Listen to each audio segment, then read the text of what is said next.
Voltamos com mais informações sobre o julgamento de Aguinaldo Vasconcelos, acusado de matar o Major Rodrigues. Vamos voltar ao vivo com Italine Marques. Italine, é com você.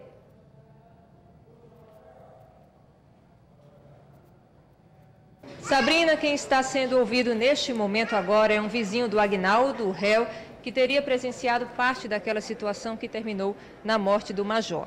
Até agora não foi feita nenhuma pausa no julgamento, não há previsão de quando eles vão parar para almoçar, por exemplo, e é um julgamento que promete sim ser muito demorado.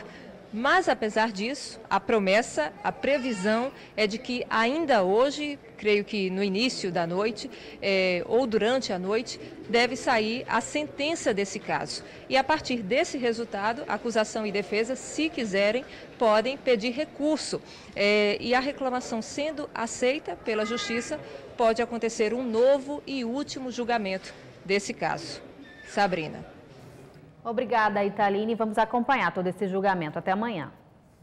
Um dos representantes mais tradicionais da política alagoana morreu na última sexta-feira. O suplente de deputado estadual, Cícero Ferro, tinha 63 anos de idade e estava internado na Santa Casa de Misericórdia quando apresentou problemas respiratórios. Ferro já estava com a saúde fragilizada, lutando contra uma pneumonia. O velório ocorreu no sábado com a presença de familiares, amigos e políticos. Familiares receberam os abraços dos amigos. Políticos também compareceram. O deputado Francisco Tenório, vice-presidente da Casa de Tavares Bastos, prestou solidariedade à família.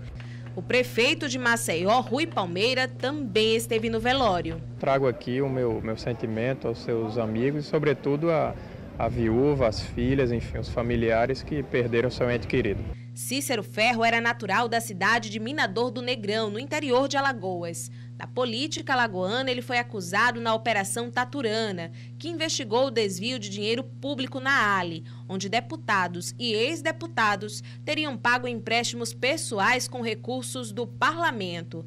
Após a despedida, o corpo de Cícero Ferro foi encaminhado para Pernambuco para ser cremado, como o ex-parlamentar desejava. Recentemente, 2 acidentes de trabalho ocorridos aqui em Maceió chamaram a atenção para o assunto segurança do trabalho. A Auditoria Fiscal do Trabalho acompanha os casos e faz um alerta. Vamos falar mais sobre o tema com o auditor fiscal Alexandre Sabino. Alexandre, boa tarde, seja bem-vindo. Como é que estão os acompanhamentos desses 2 casos recentes? Olha, Sabrina, por enquanto são tudo conjecturas através das quais a fiscalização está se pautando para analisar esses acidentes. Né? Uma coisa que a gente tem certeza é que o acidente de trabalho, principalmente esses envolvendo andaimes, tem uma causa que é quase regra, o improviso. Certo. E para a gente recapitular, foram 2 casos recentes. Isso. Os 2 foram na parte alta da cidade. Sim, um foi no bairro Colina e o outro no bairro Santos Dumont.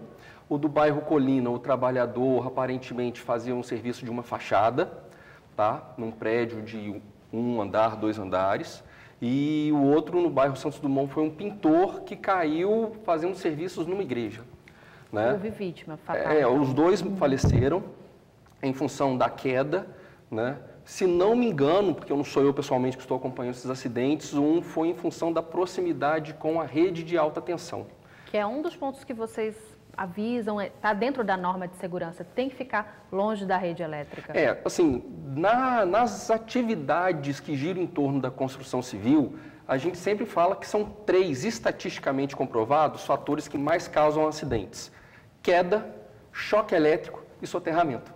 Então, nesses casos que nós tivemos na semana passada, 2 deles estão presentes, a queda e o choque elétrico. Então, a gente sempre chama atenção para a população para que os andaimes sejam montados de forma adequada. E o que a gente chama de forma adequada? Né? Por exemplo, a base. Onde que esse meu andaime vai ser montado? Né? Sobre tijolos? Sobre pedras de gesso? Sobre madeiras que são restos do próprio material produtivo da obra? Como seria um equipamento ideal? Assim? O ideal seria o quê?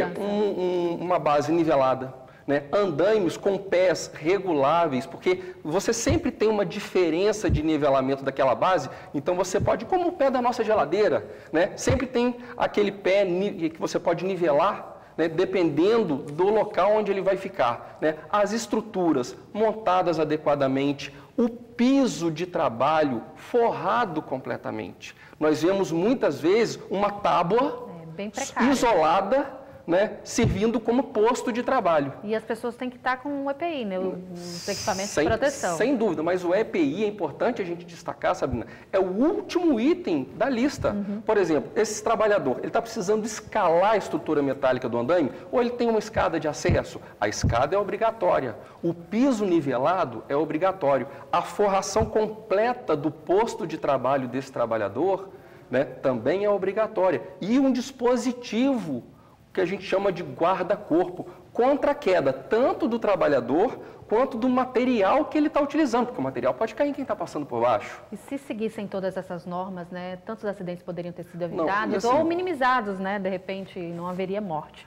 Sem dúvida. E um alerta que a gente chama da população, para a população, é o seguinte: muito cuidado também com a rede de alta tensão. Às vezes as pessoas têm um péssimo hábito de movimentar um andaime montado e a gente nunca vai se lembrar de olhar para o alto para ver onde que aquele andaime está passando. O simples fato de se aproximar da rede de alta tensão pode gerar um arco elétrico e os trabalhadores serem eletrocutados. E nessa época do ano, final de ano, as pessoas fazem muitas obras em fachadas de prédios e utilizam bastante o equipamento e tem que ficar de olho. Como é que está a fiscalização da auditoria? A fiscalização da auditoria do Ministério do Trabalho, infelizmente, ela não tem condições de acompanhar todas essas obras, até porque muitas delas começam e terminam no mesmo dia.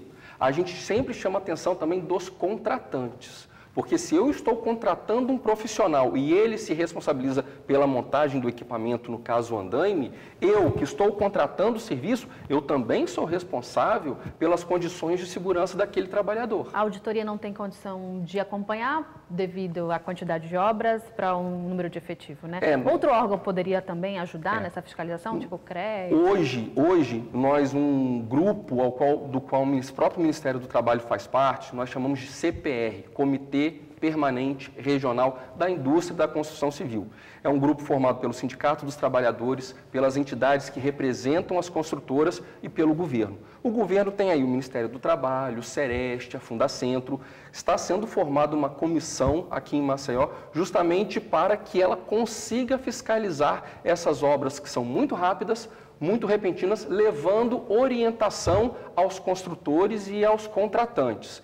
Dadas essas orientações, se as situações de segurança do trabalho não forem adequadas, aí essa comissão vai formalizar uma denúncia para a gente, aí a gente vai ter que, muitas vezes, paralisar a obra, embargar uma obra, interditar um andaime, em função do risco à integridade física e à saúde dos trabalhadores. Para a gente encerrar rapidinho, falando de acidente de trabalho, nessa dos andaimes, mas a construção civil é o setor que tem mais acidente de trabalho.